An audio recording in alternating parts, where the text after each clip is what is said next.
Good morning, Annette. Morning. Thank you for joining me so early. Super early for me, but Super early for happy to you. be here. I'm really, really grateful for it. Thank you so much Yeah, for being part of my Tiny Bits of Love interview series. I'm so happy to have you here. Um, would you please just take a moment to introduce yourself to my audience? sure. Hi, everybody. My name is Annette Bennett. I am the executive director for Working as Violence for Everyone, and a mother and a board member and volunteer in my community, and wear lots of hats like so many people do in this small town that I'm from. I live in Petersburg, Alaska, and that is Tlingit lands that we're living on right now where I am. So That's a little bit about wonderful. me. Thank you so much. I do know how early it is. So I'm really, really grateful that you have agreed to join me so early in the morning. I'm so pleased. Um, and you and I were introduced by my amazing friend, Karin Jill. And so I want to say thanks to Karin, give her a little Yeah. shout because she's awesome. How did you get into the work that you do there in Alaska? I started working for one of the tribes almost like right out of high school, Mhm, working on a grant, and it was called the Wellness Grant. mhm, And that was focused on restorative justice programs. And that really opened my eyes to nonprofit work and what that can look like. And then I went away and did some other jobs and had a child and all kinds of things.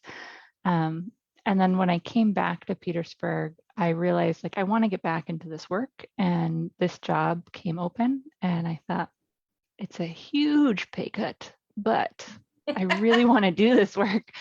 And so we looked at the budget and thought, okay, we can do this. And we did. And so here I am, and it's been really fun. It's so interesting. Yeah, I worked in nonprofits for like 25 years, and the the value we place on the work of, like you said, it was a huge pay cut, right? Mhm. I think that one of the things that I really want people to understand about doing work of the heart and of the soul is the value that we place on it is so backwards, right? And I'm gonna go off the questions and go actually to the last question because I think this is really relevant.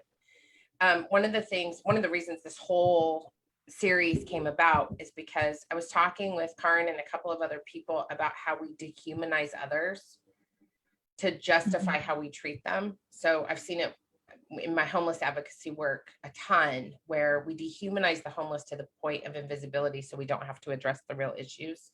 We do it with Mhm. addicts, we do it with survivors of violence.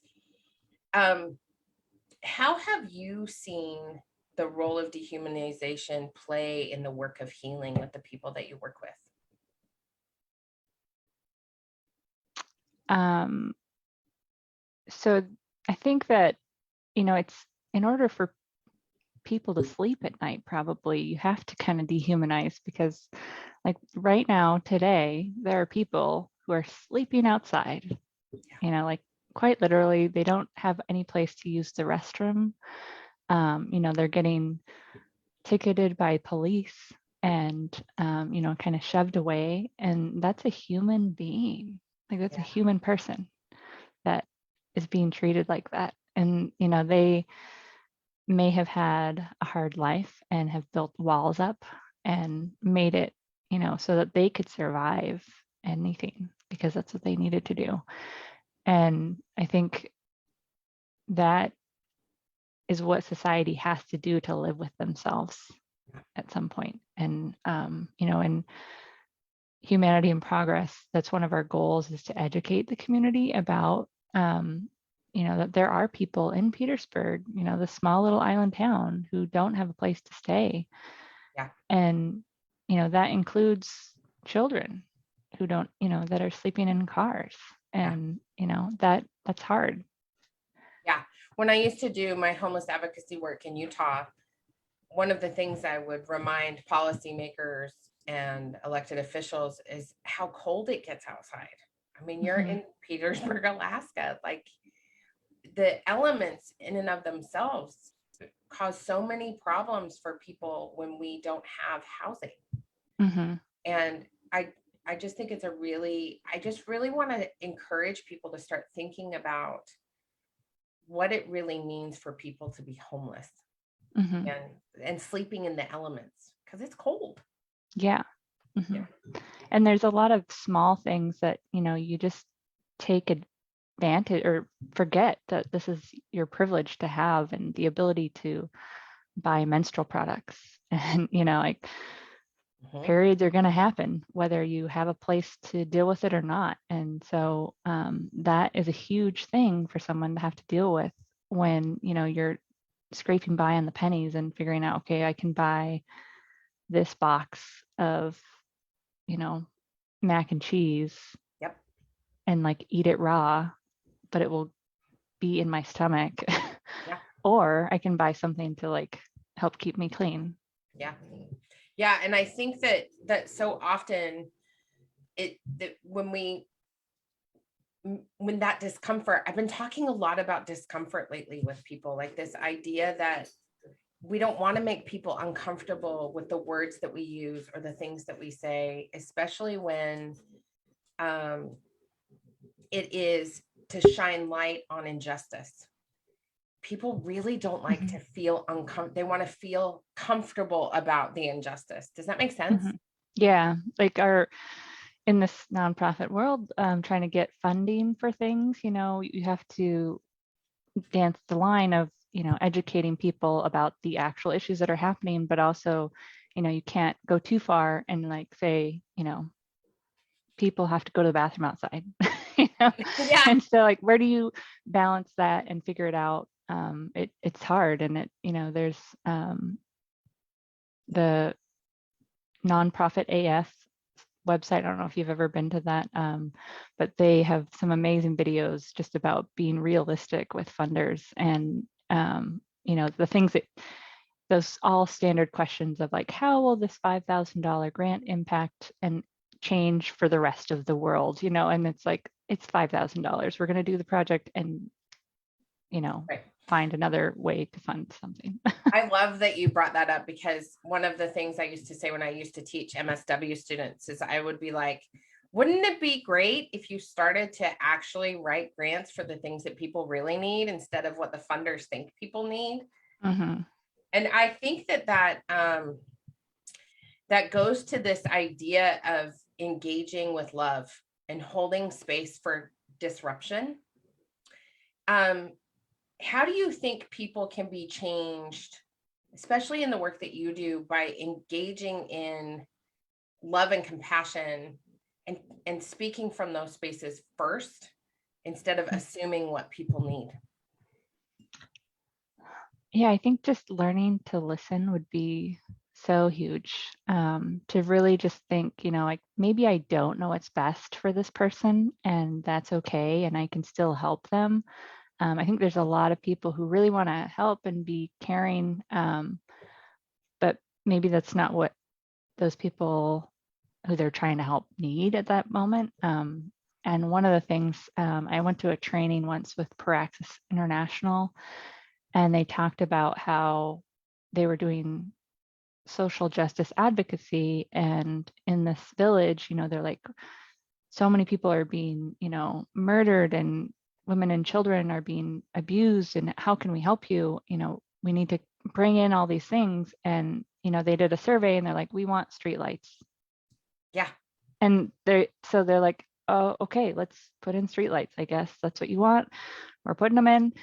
And that reduced the violence because there Yes. was light at night, so people Yes. could walk home from their job, or it's just that simple thing of like, these people that you're trying to help are the experts. Like, they are by far the expert in their life right now, and just recognizing and honoring that is huge. I mean, it's just take advantage of I'm that. like cheering. I'm like, yes, because I remember starting doing this work in 1997, I think.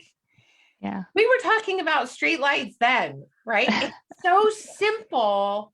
We think we have to build these huge housing complexes and we have to do all this infrastructure. And quite frankly, I think that's an excuse for not doing the simple things like asking, hey, what do you need today? Yeah. What's going on with you? We had a homeless guy who used to hang out outside the post office here in Corvallis. And I called him Ray Ray. He was my buddy Ray.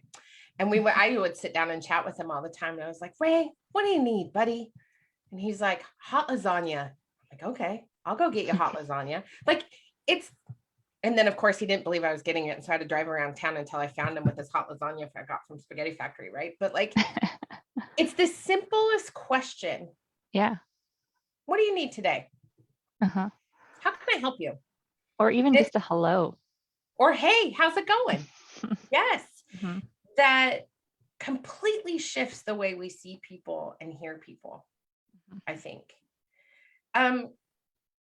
What is the pain that grew you the most? This question comes out of a conversation I was having with my friend Stephanie Zong about how we grow from pain, that we don't constrict from pain, we actually expand from it.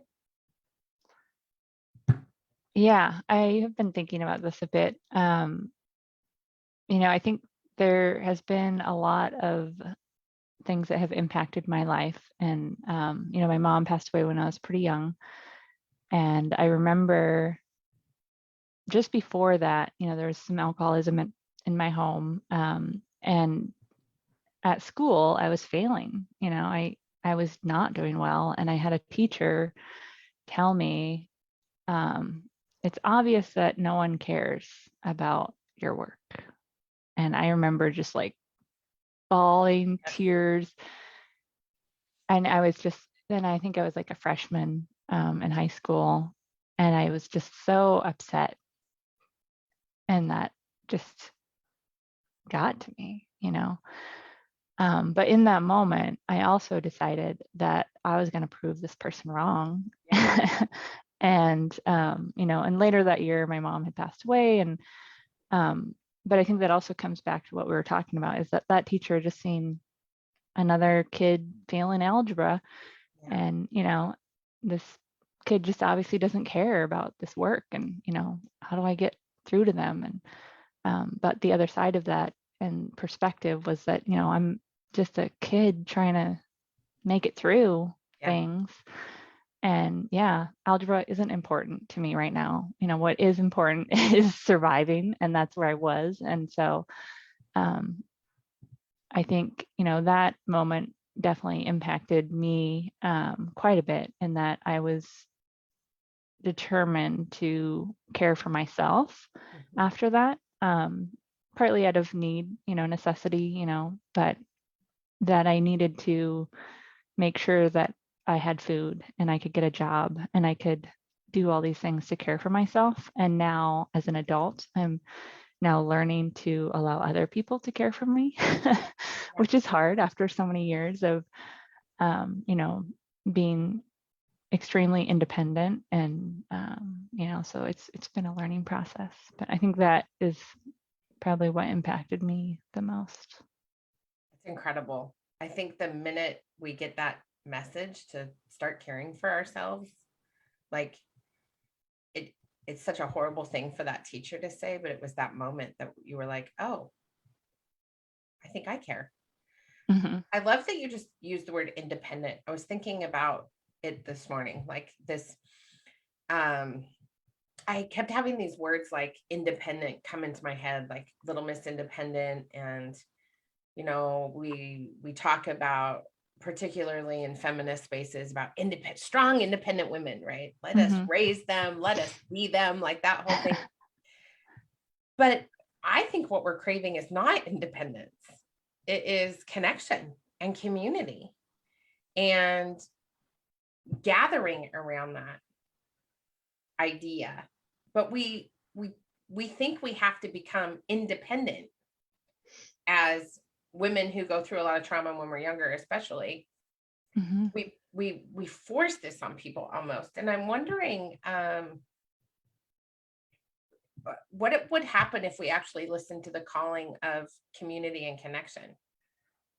What do you think would be different? I think it would just be so interesting to see. And I do see it. I think I see connection happening because I'm on an island in Alaska, and that we kind of have to connect, whether we get along or not. We are stuck on an island together. And so I'm going to run into you at the post office and have to stand in line to get up our package together. Yes. And so I think that kind of forces that connection a little bit. And something that I think our community does really well is rally during a crisis. And so if someone is truly in need, they have to see that need. But if they see it, then they will rally and, do fundraisers and help people out and donate clothing and all these different things. We did our yearly Project Connect event where we gather resources for people who are facing housing insecurity in January, and so many community members donated. We had specific asks for people of, we need tents and we need sleeping bags and we need warm clothing, really is the key that we were looking for. And people answered that call and were just more than happy to have a place to get these things to people who needed them. And that was just so neat to see. Yeah, it's huge. It's really huge.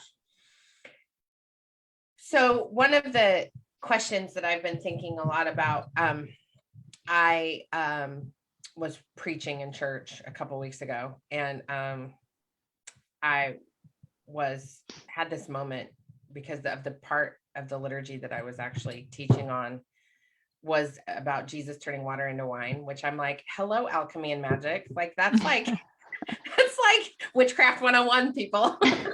But like, and so but the whole thing about that is not him turning the water into wine, #magic, but it is Mary, his mother, is like, let's show him what you got, buddy. And I had this whole moment where I was like, what would happen if we actually listened to our Mother Earth, right? I had this whole moment because I see Mary as the divine feminine and like the Mother Earth. And, I know, Creator created the earth and all of the things on it. And I'm thinking, what if we all listen to our Mother Earth, right? Because we all hear like, you got to listen to your mother. I mean, you're a mom.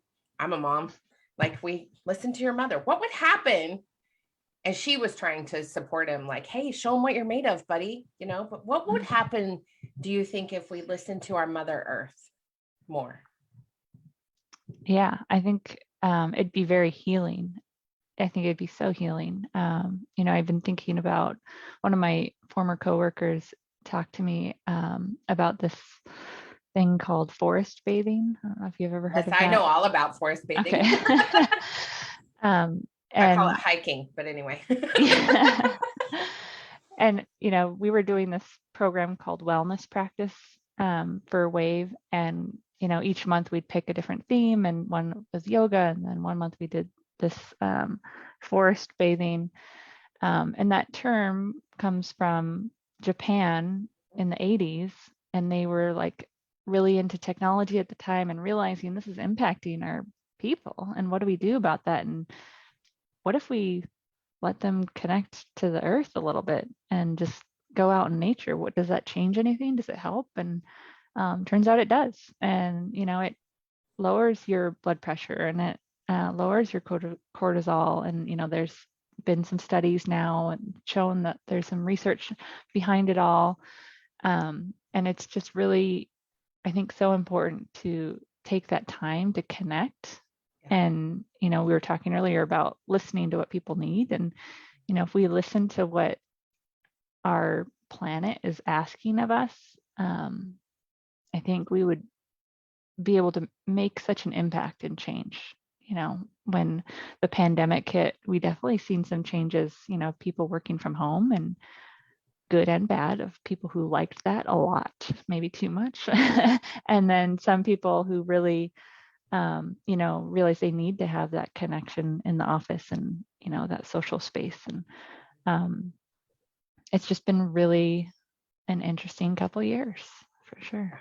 It really has. And I think I think it has changed so much in really fascinating ways. Like some ways have been so beautiful. It's just been Mm-hmm. so incredible. And in other ways, of course, it's been devastating for so many people. But I think that one of the things that has just become so obvious in the work that I do and working with my clients and the people that I have connected with is that we've started asking, what can I do differently? Mm-hmm. What would it look like if I actually didn't do the thing I think I should be doing, and I allowed myself to do what I really want to do Mm-hmm. in the world? And I think, and while that I believe that that is a very, like, you have to have a certain amount of resources in order to do that. I wonder what would happen if in the nonprofit world in particular, we started asking different questions around, what is our planet asking of us? Like, what is my spirit asking of me? Mm-hmm. What do I really want to connect with? And that leads into this idea of, I ask the question as what happens when we deny our spiritual connection to the divine, whatever we call it. But also I'm curious what you think about what happens when we open ourselves up to spiritual connection with something greater than we are. Yeah, I think that's just where we have to begin. It's the healing process of, opening up is hard, especially for those strong, independent people who are so used to doing things themselves and not asking for help. And it feels a little uncomfortable sometimes to do that. But I think it's important to try and fail and try again. I think this is a little off topic maybe, but I think room to fail is so important for so many people. And I think especially women that, we can, do anything that we want, right? I think a lot of us believe that to some degree, at least a little bit now, but you have to do it perfectly. Whew. Like you get one shot. And if you don't make it, it's because you're a woman and you just are off having kids and too emotional or whatever. Mhm. But we need to be able to fail, and we need to be human and whole people who have emotions and fail and try again and do something wrong. I think that's just so important. So many things that I've learned, like truly learned, was because I failed at something Yes. and I was given the opportunity to fail Yeah. and then learn from that and grow from it. And I think, if we allow ourselves to open up and just listen to what is happening, we can really impact that change in an easy way, instead of doing it the hard way of like, why isn't this working? And what's going on? And there's like I love, the guide is right there. I think it actually fits perfectly with this conversation because, perfection is the enemy of the good, I think. Like Mm-hmm. and it does tie back to spiritual connection and listening to the earth. Nothing that occurs naturally is perfect. Mm-hmm. There, things are you wouldn't look at a tree and be like, wow, you're so pretty, but I just wish you had, your branches were more symmetrical, and if you could just make those leaves perfectly shaped in every, you know what I mean, like, Yeah. no. And we are naturally occurring, we Mm-hmm. are nature, we are part of nature, we naturally occur as humanity. Mm-hmm. And there is failure in that, and there is complete imperfection. We're lopsided, we don't even come together stitched together in this, like everything's asymmetrical in our bodies, right? And Mm-hmm. i just I think what you're saying about try, fail, and try again is the way we reconnect to that mind, body, spirit, earth connection. Mm-hmm. I love it. What are you holding space for right now? I think I am pretty introverted, but I also really love connecting with people on a real level. And so I really appreciate engaging in conversation.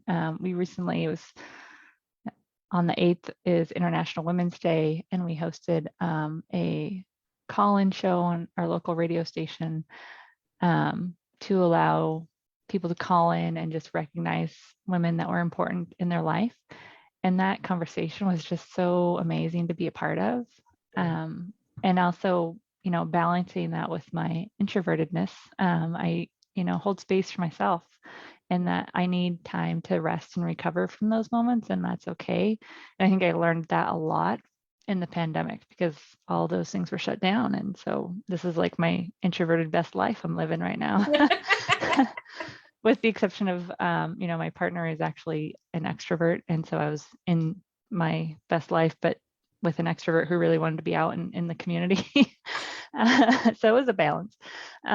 But, I realized like how much I really enjoy just like the calm, and not that obligation was just gone of like, you have to go to the thing and you have to go to the party and, put on the face and do the thing. And, it was just had always been there. And then once it was gone, it was like, oh, that's not there anymore. It's so weird. And like, it feels good. So that's something that I'm kind of continuing to hold space for, is making sure that I have time to rest and recover. Nice. But also balancing that with connecting with other people. I can't just hermit my life completely. So So I, as the extrovert married to the introvert, I feel your partner's pain. Yeah. But I will say that one of the best things about the pandemic is I had to stop and not go. Like I had to really focus on what I wanted, and that was beautiful. So beautiful. Yeah. So that's really, really lovely. Yeah. I think that definitely is something that a lot of people did in the pandemic, is like, what is most important on so many levels. I think as a country, it was like, what do we do? Who's a essential worker even? What does that mean? And What does that mean? the people who are selling us food are essential to us, and we need those people, and how do we take care of them? And I think there's definitely some failures that we did throughout this, but we can learn and But again, grow from like, that. Yeah. we're gonna fail a lot, so Yeah. may as well embrace it. Yep. And I love that beauty and imperfection. I think it's just that's what I think is very attractive in that. I love that rawness and beauty in it. Yeah. Like you'd never look at the ocean and be like, oh God, that seventh wave was great, but could you have done it a little bit better? I know, it would have been just like, you could have just like, why do we do that to ourselves? We would never do that to, nature. So that's my big movement. It's my big soapbox movement. Can we just be a little nicer to ourselves? My last big, huge surprise question, which if you watch my interview with my mom is not going to be a big, huge surprise, but if you could have anything to eat right now, what would it be? I am going to say buttermilk pie. Ooh, that sounds delightful. Fabulous. Yeah. Oh God, I know this sounds so good. Thank you. If people want more information about WAVE or Humanity in Progress, how can they find it? We're on social media for both, and then also have web pages. So our web page for Working Against Violence for Everyone is petersburgwave.org.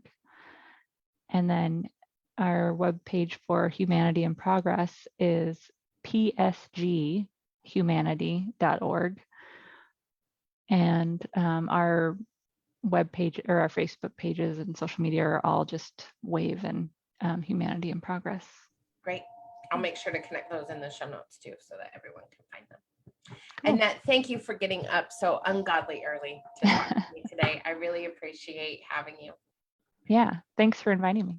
And for those of you that are watching, please go to naturalbornrebel.com and sign up for our masterclasses. I have a new page that is up recently where you can get online master classes with me so that you can just watch amazing videos and learn how to unfuck the patriarchy in your brain. And it's super amazing. So go over to my website, naturalbornrebel.com. And don't forget, if you are watching this in real time, that the Heart of the Warrior program is starting just in time to celebrate spring equinox on March 20th. So if you haven't signed up, we still have some seats left. So sign up for the Heart of the Warrior program. That's also on my website, and I'll link it in the comments. Thank you so much, Annette. Have a beautiful day. Thanks. You too.